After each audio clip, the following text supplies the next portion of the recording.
A principios del siglo XX, el Imperio ruso era un coloso, el país más extenso del planeta. Un mundo gobernado por la voluntad de Dios y el zar. Una civilización de fe inquebrantable, de tradiciones milenarias y de un orden social que parecía tallado en granito. En el corazón de este mundo, una familia, los Romanov. Pero este coloso tenía pies de barro. Su pilar era la tríada sagrada: ortodoxia, autocracia, nacionalidad. Un pacto entre el zar, la iglesia y el pueblo. Sin embargo, bajo la superficie, las tensiones hervían. El campesinado. Millones de siervos habían sido liberados en 1861, pero su libertad era precaria. Anhelaban la tierra que trabajaban, una reforma agraria que la nobleza y el propio zar se resistían a otorgar. La industria. En las ciudades, una nueva clase obrera surgía en fábricas miserables, importando desde Occidente no solo máquinas, sino las peligrosas ideas del socialismo y el marxismo. La inteligencia. Una élite intelectual, educada a menudo en Europa, despreciaba el atraso ruso y conspiraba en salones contra el régimen. La primera grieta profunda llegó en 1905. Una guerra lejana contra Japón terminó en una humillación catastrófica para el prestigio imperial. El coloso era vulnerable. El descontento estalló. Una marcha pacífica de peticionarios fue recibida a tiros por la Guardia Imperial. El padrecito zar había disparado a su pueblo. La ilusión se quebró. Estalló una revuelta nacional. Fue el ensayo general. Para sofocarla, el zar se vio forzado a crear una Duma, parlamento. Una concesión que los revolucionarios vieron no como un pacto, sino como una muestra de debilidad a explotar. En el trono, un hombre bondadoso pero profundamente indeciso, Nicolás II. Su mayor fortuna era su familia, pero también su mayor debilidad y su incapacidad para gobernar un imperio en crisis. Aislado en su palacio, bajo la influencia de su esposa alemana y del polémico Rasputín, el zar perdía contacto con la realidad de su país. Rusia, herida y humillada, avanzaba tambaleándose. Y en 1914, Europa se prendió fuego. La lealtad del zar a sus aliados lo empujó a una decisión fatal. Rusia entró en la Gran Guerra con fervor patriótico. Nadie podía imaginar que no solo marchaban al frente, marchaban directo al abismo que esperaban, armados y financiados, los arquitectos de la tormenta que estaba por llegar.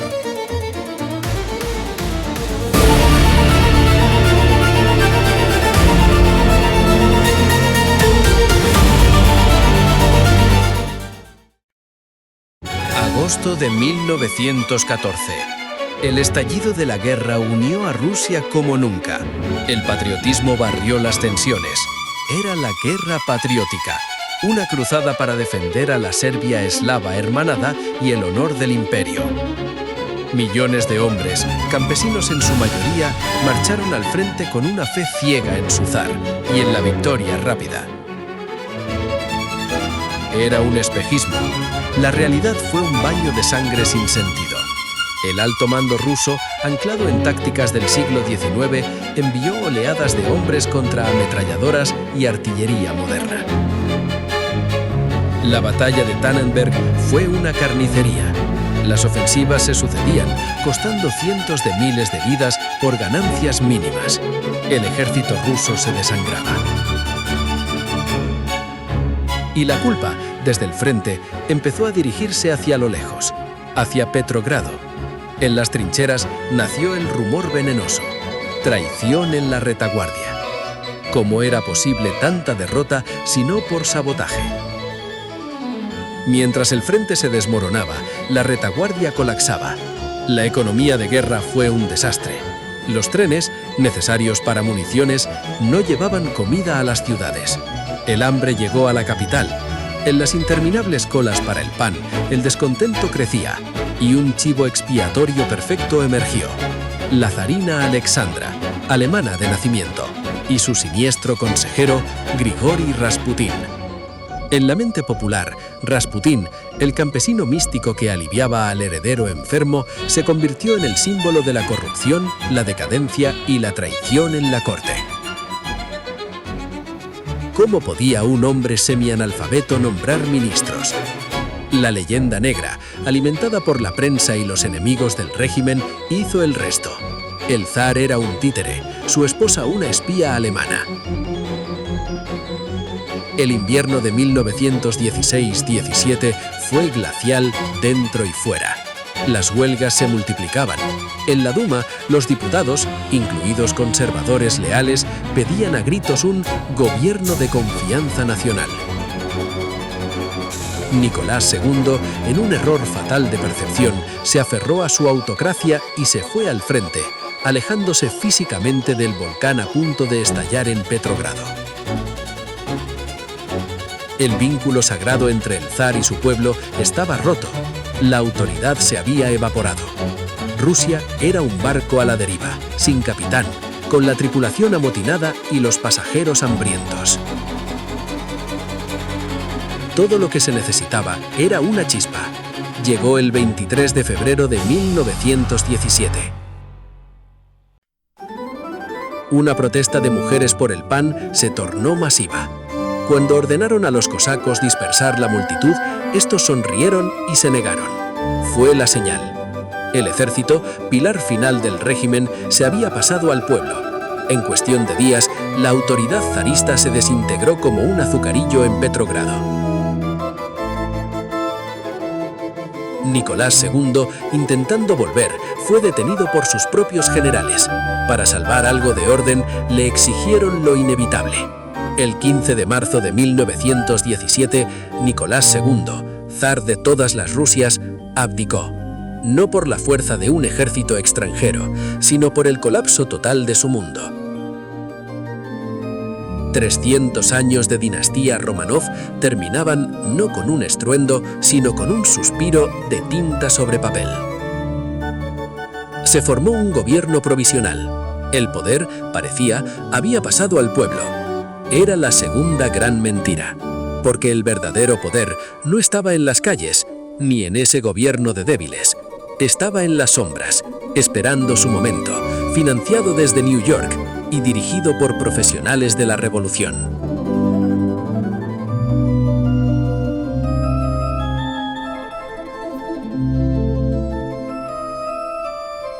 Mientras Rusia se desangraba, en el número 52 de Wall Street, un hombre tomaba una decisión calculada. Jacob Schiff, patriarca de una de las dinastías bancarias judías más poderosas del mundo, no veía la guerra como una tragedia, la veía como una oportunidad. Schiff odiaba visceralmente al régimen zarista, al que culpaba de la opresión y las pogroms contra judíos en Rusia. Pero su objetivo no era la reforma, era la aniquilación total. Y tenía el arma perfecta, el dinero.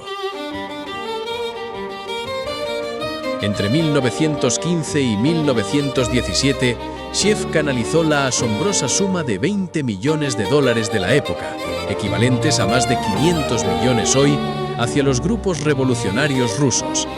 No fue filantropía, fue una inversión especulativa en el caos. El dinero fluyó a través de intermediarios en Suecia, financiando propaganda, armas y sobornos. Su socio, el banquero Max Warburg, en Alemania, coordinó el apoyo del Kaiser, que vio la ventaja de desestabilizar a su enemigo ruso. El enemigo de mi enemigo es mi negocio. El capital necesitaba un general. Lo tenía. León Trotsky, un judío ucraniano secular, teórico marxista y orador hipnótico, vivía cómodamente en el Lower East Side de Nueva York. En marzo de 1917, con noticias del derrumbe zarista, Schiff y sus socios le dieron $10.000 en oro, una fortuna y un pasaporte estadounidense. Trotsky no era un refugiado, era un agente de influencia con inmunidad diplomática de facto. Su misión, transformar el caos espontáneo en una revolución disciplinada y permanente. Pero el dinero de Schiff no iba solo a panfletos. Financiaba a los guardias rojos, las bandas paramilitares bolcheviques reclutadas entre criminales, desertores y fanáticos. Y aquí aparece otro nombre clave, Moisiej Uritsky, un judío polaco revolucionario que sería el primer jefe de la temible Checa en Petrogrado. La conexión entre la finanza de Wall Street y el terror callejero era directa. Eran dos caras de la misma moneda, la destrucción sistemática del orden antiguo.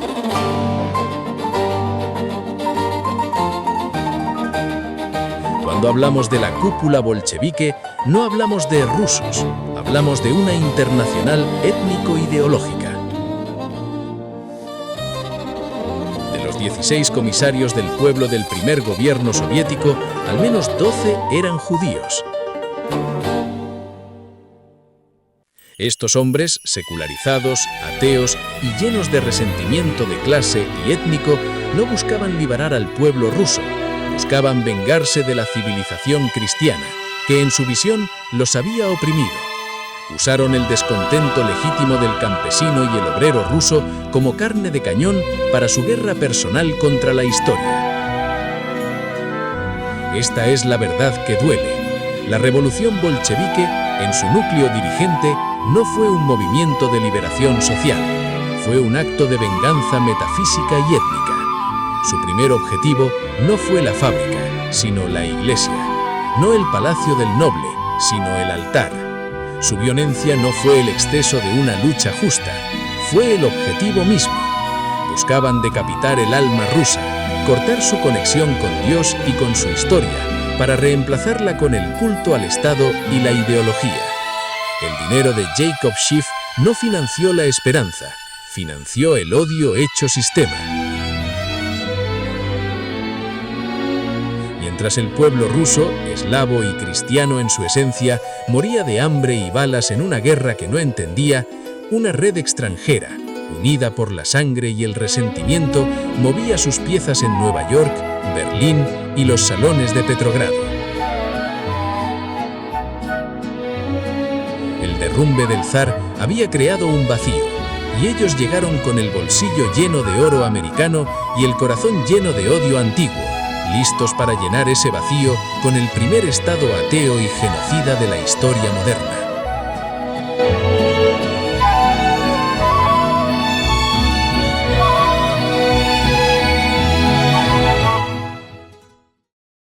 Nos han hecho creer en una epopeya, una película, literalmente.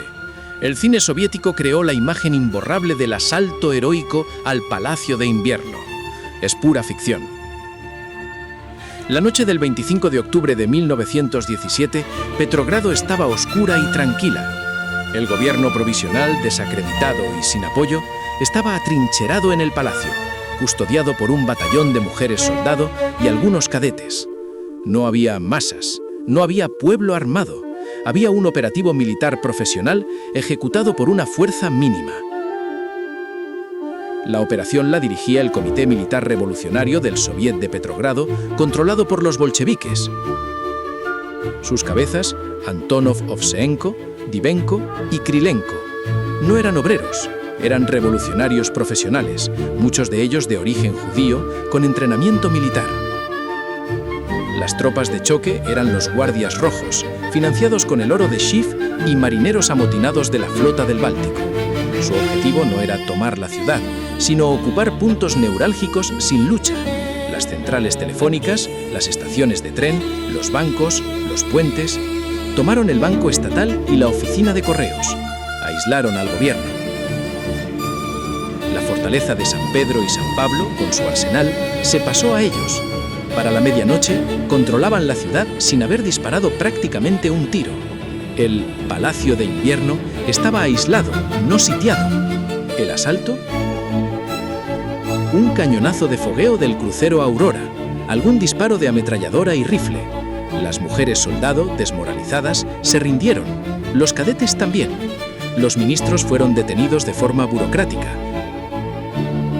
Antonov Ovseenko entró en la sala y declaró arrestado al gobierno. La toma del palacio fue en realidad un trámite administrativo. Al amanecer, los bolcheviques eran dueños de la capital.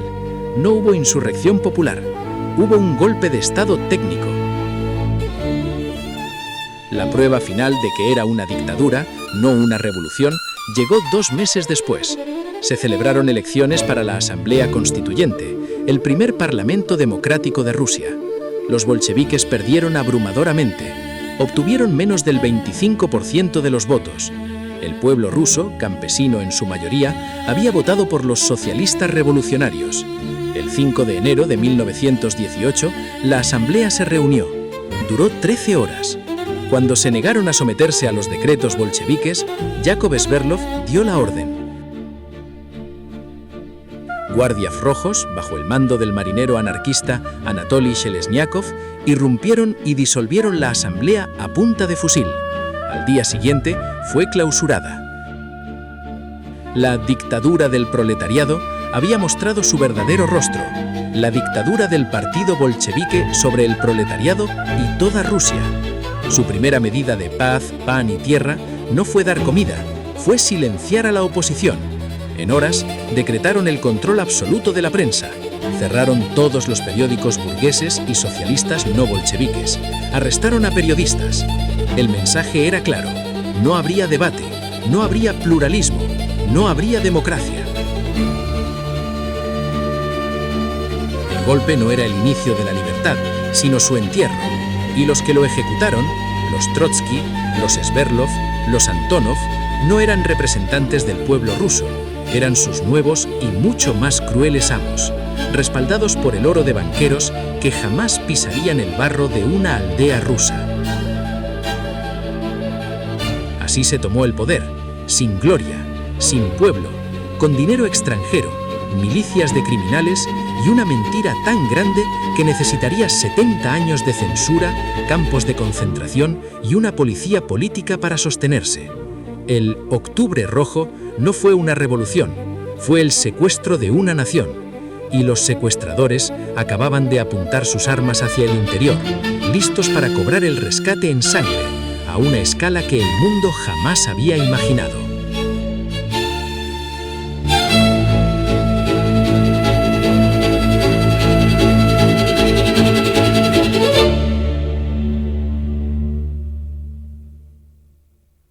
Con el poder tomado, el nuevo régimen enfrentaba un problema. La inmensa mayoría de Rusia no los apoyaba. Su solución no fue persuadir, sino exterminar. Así nació, apenas un mes después del golpe, el primer órgano de terrorismo de Estado industrializado: la Checa. Su fundador, Félix Dzerzhinsky, un fanático polaco, declaró su credo: no buscamos justicia, sino la aniquilación del enemigo. No juzgamos, aplastamos. Bajo su mando, una nueva casta de verdugos tomó forma, y entre sus lugartenientes más brutales destacaban nombres como Yakov Peters y Moisei Uritsky, judíos letones que aplicaron el terror con fervor ideológico. El terror rojo no fue una purga política, fue un genocidio de clase y cultura. Su objetivo era borrar de la faz de Rusia a todo el estrato social y espiritual que había sostenido la civilización rusa durante siglos. No se buscaba reeducar, se buscaba vaciar el país de su alma y su memoria para rellenarlo con la ideología marxista. Fue una limpieza étnica-cultural, donde la etnia a exterminar no era una raza, sino un tipo de hombre: el hombre creyente, propietario, leal a la tradición. La escala es inabarcable. Los historiadores más serios, como Robert Conquest, calculan que entre 1917 y 1923 el régimen bolchevique fue responsable de la muerte de aproximadamente 20 millones de rusos. No en batalla, sino por ejecuciones sumarias, torturas, hambrunas deliberadas y trabajos forzados.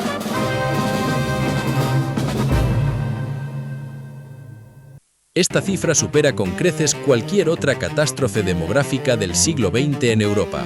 Es el Holocausto olvidado. El que no tiene museos globales, porque los perpetradores ganaron y escribieron la historia. Y en el centro de este horror, un acto que resume la esencia satánica del nuevo régimen: el asesinato de la familia Romanov.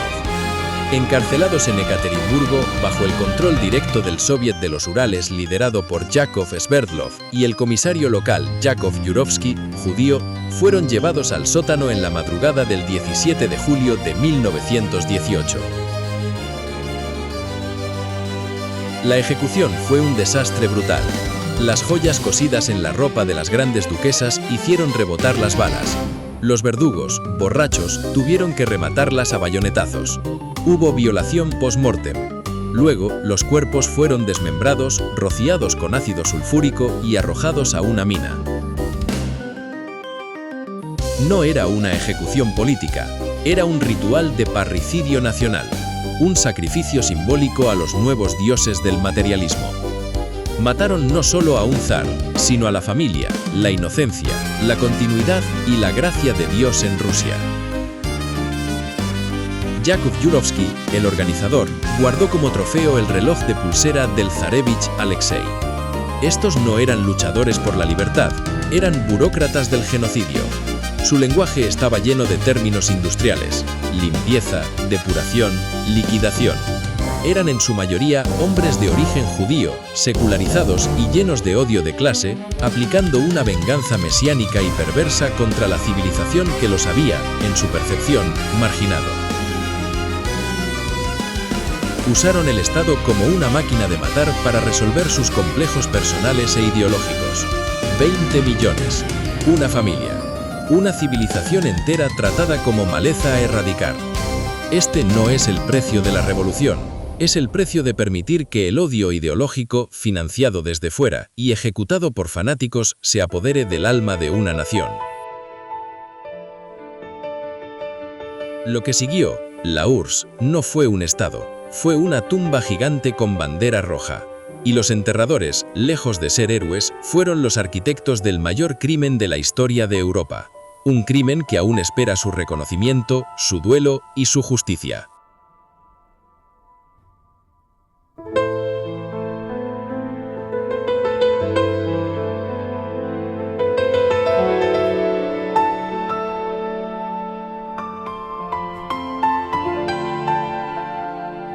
Esta es la fotografía que el régimen soviético luego intentaría borrar. El primer gobierno bolchevique. No es el gobierno de obreros y campesinos. Es la Internacional del Odio personificada.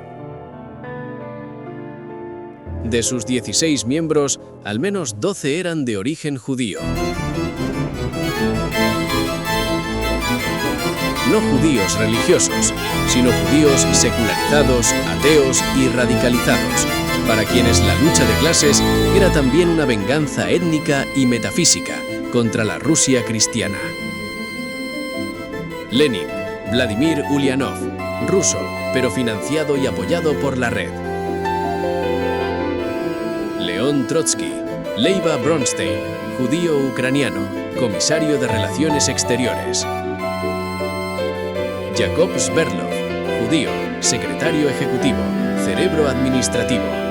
Grigory Zinoviev, Ovsei Gerson Radomilsky, judío, presidente del Soviet de Petrogrado. Lev Kamenev, Lev Rosenfeld, judío, presidente del Comité Ejecutivo Central. Alexei Rykov, ruso. José Stalin, Yosef Yuzgashvili, georgiano. Moksei Uritsky, judío polaco, jefe de la Checa en Petrogrado. Eran hombres sin patria, cuya lealtad no era a Rusia, sino a la Internacional Comunista y a su misión de destruir el orden mundial burgués y cristiano. Si Trotsky era el rostro exterior, Yakov Sverdlov era el cerebro interno del terror. Como secretario del Comité Central, controlaba el aparato del partido. Fue el arquitecto logístico de la ejecución de los Romanov. Organizó el sistema de campos de concentración que precedió al Gulag. Murió en 1919, quizá envenenado por rivales dentro del partido. Su hermano, Zinovy Sverdlov, sería más tarde el primer jefe del Gulag stalinista. El terror era un negocio familiar. Moksei Uritsky, jefe de la Checa en Petrogrado, era famoso por su crueldad. Cuando un joven poeta ruso, Leonid Kanegiser, lo asesinó el 30 de agosto de 1918, la respuesta no fue una investigación, fue un baño de sangre premeditado. Los bolcheviques usaron su muerte como excusa para desatar oficialmente el terror rojo. En Petrogrado y Moscú, miles de rehenes de las clases anteriores, sacerdotes, oficiales, intelectuales, fueron fusilados sin juicio. La muerte de un verdugo judío se pagó con la sangre de cientos de rusos cristianos. La ecuación era clara. Mientras la Checa limpiaba Rusia, otro judío, Grigori Zinoviev, se encargaba de exportar el terror. Como presidente del Comintern, su misión era desatar revoluciones similares en Europa.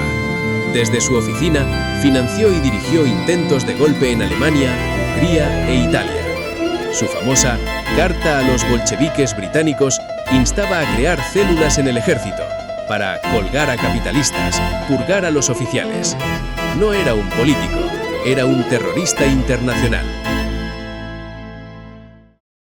Para Zinoviev, Rusia era solo el primer escalón.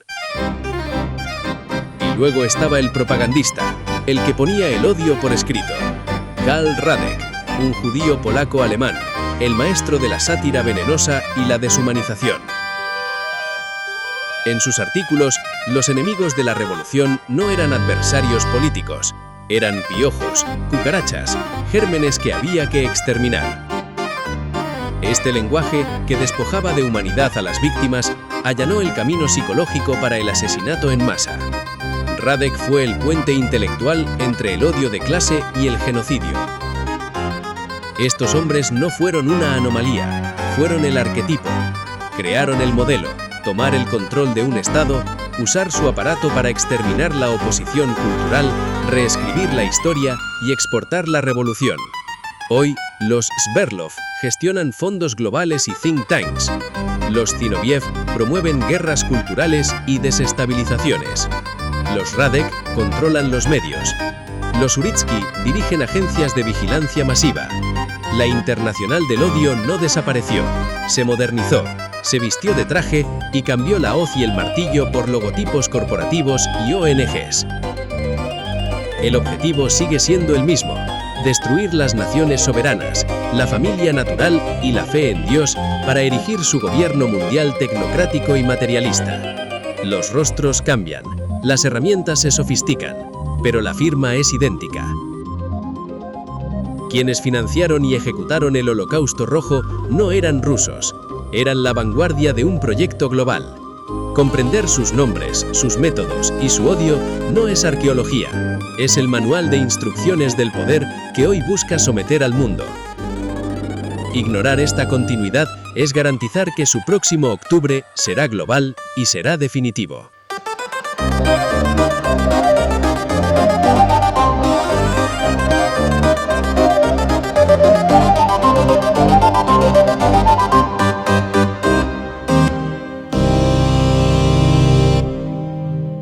Antes de que el cemento de los gulags se secara, antes de que sonaran los primeros pelotones de fusilamiento, el nuevo régimen levantó su primer muro. El muro de la mentira. A las 48 horas del golpe, Lenin firmó el decreto que cerraba toda la prensa contrarrevolucionaria. No hubo transición.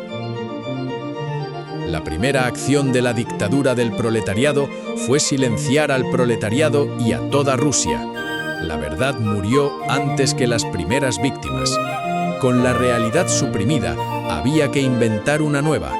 Entró en escena el cine, el arma de ilusión masiva más poderosa del siglo XX.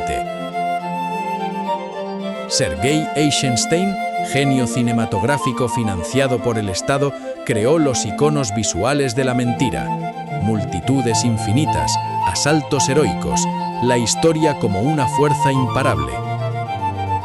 Estas imágenes, repetidas infinitamente en la URSS y exportadas al mundo, borraron la memoria real y la reemplazaron por un mito fundacional espectacular.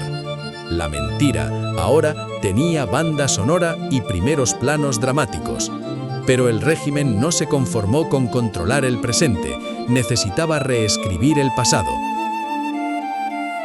Se lanzó una purga sistemática de la memoria nacional, archivos zaristas destruidos o adulterados, fotografías retocadas para hacer desaparecer a los enemigos del pueblo, como Trotsky, y lo más crucial, el exterminio de los testigos, historiadores, periodistas, escritores que recordaban la Rusia anterior fueron fusilados o enviados a morir al Gulag. La memoria del Estado reemplazó a la memoria del pueblo. El engaño no habría sido completo sin la complicidad occidental. Una legión de tontos útiles, intelectuales, periodistas y políticos progresistas viajaron a la URSS en giras turísticas cuidadosamente orquestadas. Vieron pueblos Potemkin, fachadas de prosperidad montadas para ellos, y regresaron a casa a escribir panfletos elogiando el futuro radiante. El corresponsal del New York Times, Walter Duranty, ganador del Pulitzer, negó conscientemente el Holodomor, la hambruna genocidio que mató a millones de ucranianos. La prensa libre se convirtió en el megáfono no pagado de la tiranía. Así se tejió el gran relato soviético, una epopeya de liberación, donde el terror era justicia revolucionaria, las hambrunas eran dificultades temporales y los 20 millones de muertos eran el precio inevitable del progreso. Este relato se enseñó en las escuelas, se coreó en las marchas y se exportó como ideología a medio mundo. El genocidio más atroz de Europa se convirtió, ante los ojos de millones, en un experimento social admirable. Esta es su verdadera victoria. No la tomaron solo con fusiles, la tomaron con cámaras, con imprentas, con la traición de la inteligencia y con la credulidad de un Occidente enfermo de culpabilidad y romanticismo revolucionario. Aprendieron que quien controla el relato, controla el mundo, y el relato que construyeron sobre los huesos de 20 millones de rusos es el andamiaje de todas las mentiras globalistas que hoy intentan gobernar nuestras vidas. Desmontar su mito no es un ejercicio de historia, es un acto de higiene mental para el presente.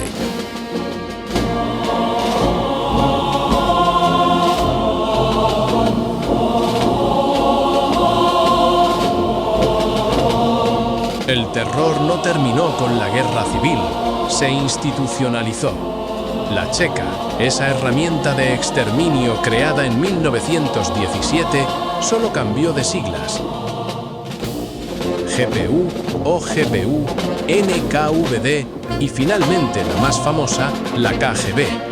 No era una policía secreta, era el corazón mismo del Estado soviético, un Estado dentro del Estado. Su función seguía siendo la misma: vigilar, controlar, aterrorizar y eliminar cualquier disidencia. El linaje del terror era directo. Los métodos de Dzerzhinsky fueron perfeccionados por Yagoda, Yehov y Beria. El monstruo nunca murió, solo mudó de piel. Pero la KGB no era solo represión. Era el semillero de la élite gobernante, las mejores escuelas, la formación más completa en derecho, idiomas, ingeniería y sobre todo en ciencia del control, psicología, desinformación, operaciones encubiertas. De sus aulas salieron no solo espías, sino los futuros ministros, diplomáticos, directores de empresas estatales y líderes del partido. KGB era el pasaporte a la cúpula del poder. Un hombre simboliza esta transición: Yuri Andropov, jefe de la KGB durante 15 años, que luego se convertiría en secretario general de la URSS. El espía se convirtió en zar, y aquí está el eslabón que conecta el pasado soviético con el presente ruso. Vladimir Putin no es un outsider. No es un nacionalista romántico, es el producto arquetípico del sistema. formado en la Facultad de Derecho que alimentaba a la KGB, reclutado directamente en sus filas, sirviendo como oficial de la Stasi en la Alemania comunista. Putin no luchó contra el sistema soviético, fue uno de sus engranajes más leales. Cuando la URSS colapsó, él y sus camaradas de la KGB no desaparecieron, se reposicionaron. Tomaron el control de los recursos naturales, los bancos y finalmente el Estado mismo. Su presidencia no es el regreso del zar, es la victoria final de la nomenclatura de la KGB, la vieja élite soviética que se recicló en una élite cleptocrática y autoritaria, usando el nacionalismo como fachada. Putin no gobierna solo, gobierna a través de los Silomiki, hombres de las estructuras de fuerza. Son sus antiguos compañeros de la KGB y el FSB, que ahora ocupan todos los puestos clave: defensa, seguridad, inteligencia, energía, finanzas.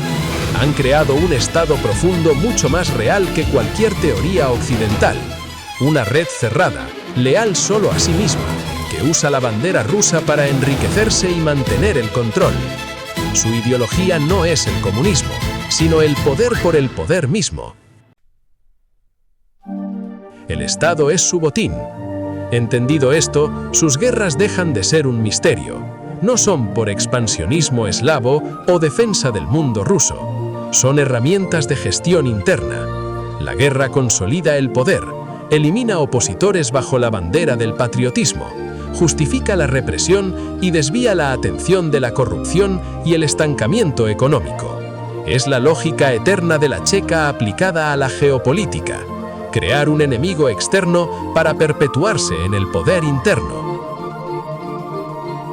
Putin no es el sucesor de los zares, es el heredero directo de Yagoda y Beria, un gerente de la seguridad convertido en gerente del Estado, usando los mismos manuales de control, solo con mejores trajes y tecnología de drones.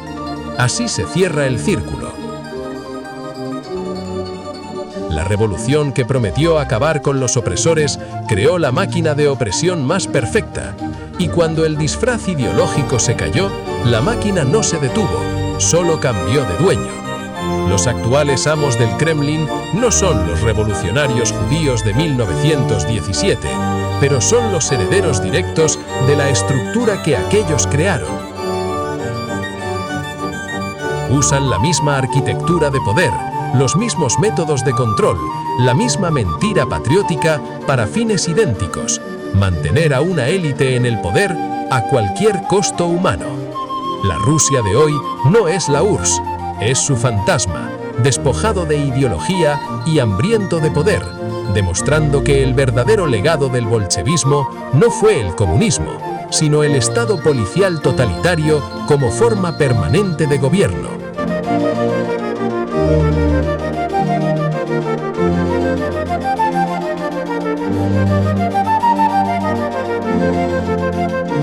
Mientras en Rusia el poder lo tomaban los exespías, en Ucrania se perfeccionó un método más moderno.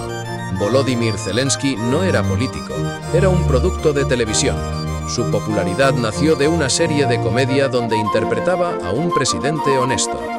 El canal que la emitía pertenecía a Igor Kolomoisky, un oligarca judío ucraniano acusado de desfalco masivo. Kolomoisky financió, promocionó y lanzó la candidatura presidencial de su estrella televisiva. En 2019, Ucrania no eligió a un estadista, eligió un arquetipo mediático, creado por un oligarca para proteger sus intereses, la política como reality show. Tras la fachada democrática de Zelensky, el poder real en Ucrania postsoviética siempre estuvo en manos de los oligarcas, una clase creada en el salvaje desmembramiento de la propiedad estatal en los años 90, y entre ellos una presencia abrumadora: oligarcas de origen judío. Estos hombres controlaban la energía, los medios, la banca y la industria pesada. Su lealtad no era a Ucrania, sino a sus negocios. Su objetivo era integrar Ucrania en la esfera económica occidental, para aumentar su fortuna y su influencia global mientras saqueaban el país. Zelensky era su guardia de seguridad mediática. Al otro lado de la frontera, otro sistema de poder, pero con sorprendentes similitudes étnicas y de origen. Vladimir Putin representa a los Siloviki, los ex-KGB, pero el capital ruso también tiene una fuerte presencia judía: Abramovich, Friedman, Deripaska. La diferencia es que en Rusia, los Siloviki, ex-KGB, sometieron a los oligarcas, encarcelando a Jodorkovsky, exiliando a Berezovsky. En Ucrania, los oligarcas controlaron al Estado débil, pero ambos bandos, la cúpula rusa y la ucraniana, comparten un origen en la descomposición de la URSS y están poblados por figuras de trasfondo judío secular. Es una guerra entre dos facciones de la misma élite postsoviética. Pero esta guerra tiene un tercer nivel, el decisivo: los intereses financieros globales. Ucrania, endeudada hasta la asfixia, se convirtió en el campo de pruebas final para un modelo: la destrucción controlada de un Estado-nación para su posterior reconstrucción por capital global. Fondos como BlackRock ya gestionan parte de la deuda ucraniana y están designados para administrar su reconstrucción.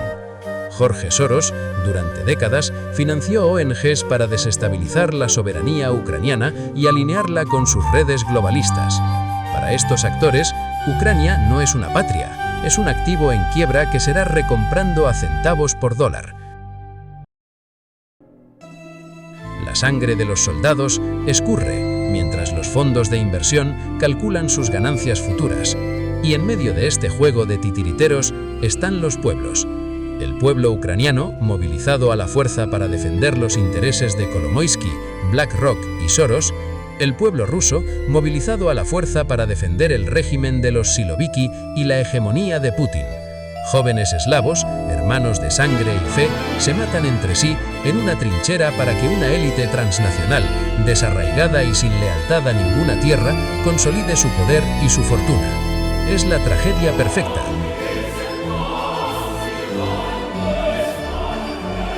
Los dueños del circo obligan a los payasos a matarse entre ellos mientras ellos venden las entradas y se reparten las ganancias. Por eso esta guerra no es lo que parece. No es Occidente versus Rusia, no es democracia versus autocracia.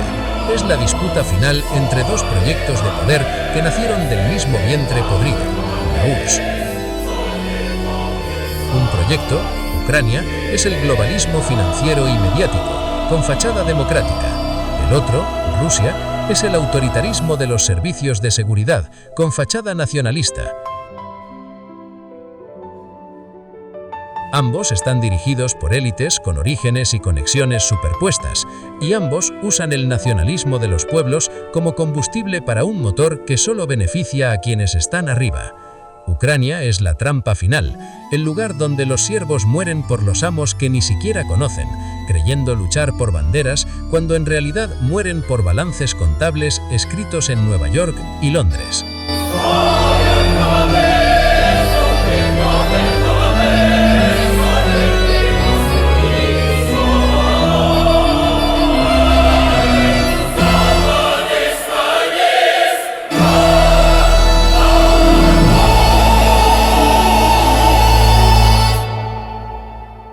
Hemos recorrido un siglo de sombras, desde el palacio incendiado hasta la pantalla digital. Una y otra vez el mismo patrón. Élites desarraigadas usando ideologías venenosas y el dinero como armas, enfrentando a hermanos contra hermanos, sembrando caos para cosechar poder. Es un ciclo que parece infinito, pero solo lo parece. El gran error es creer que su poder es real.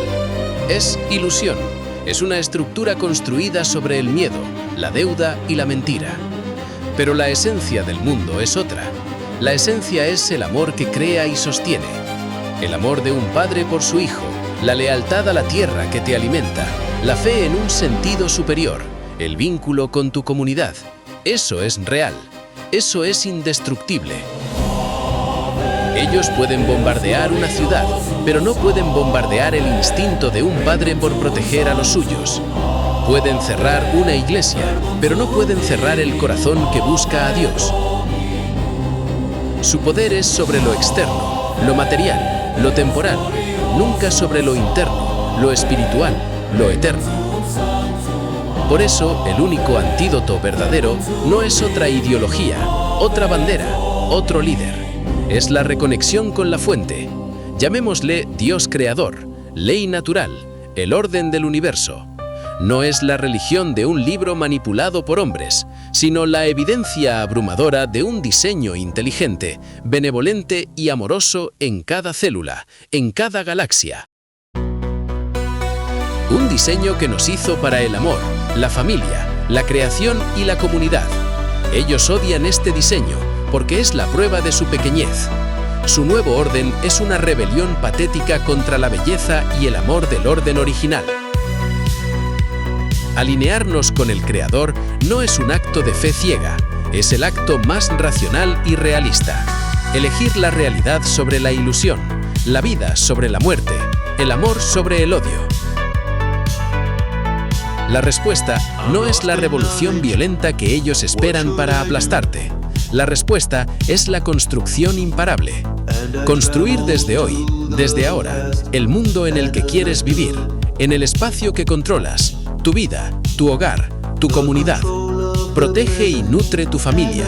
Es la célula soberana. Reconoce y ama tu tierra, tu cultura, tu pueblo, sin odio al otro, sino con amor a lo tuyo. Crea valor real, cultiva, construye, repara, escribe. Desconéctate de su economía del consumo vacío. Busca la verdad y compártela con amor, no con ira. Conéctate con lo eterno. Ora, medita, contempla la creación. Allí encontrarás la paz que sus crisis no pueden tocar. Ellos tienen bancos centrales. Nosotros tenemos el sol que nace cada mañana sin que puedan cobrarnos por él. Tienen ejércitos de drones. Nosotros tenemos el instinto indomable de un padre o una madre por el futuro de sus hijos. Tienen máquinas de mentiras. Nosotros tenemos la verdad que se siente en el silencio del corazón cuando ama. Su proyecto es la muerte disfrazada de progreso. Nuestra misión es la vida, simple, terrenal y divina. Elijan la vida, amen, creen, construyan. El alba no es algo que esperamos, es algo que somos cuando decidimos vivir conforme a la luz con la que fuimos creados. La batalla no es suya, ya está ganada. Solo debemos recordar quiénes somos. Nos vemos, vigilantes. Recordad que lo más importante en esta vida es saber vibrar desde el amor y reconocernos a nosotros mismos en la figura del Dios Creador. Reconocer que somos parte de ese punto que dio origen a todo. Seguid vigilando. Dale like, suscríbete y activa la campana si quieres estar informado fuera de vertientes oficiales y dogmas establecidos para alejarte de la verdadera fuente. Un saludo y hasta la próxima.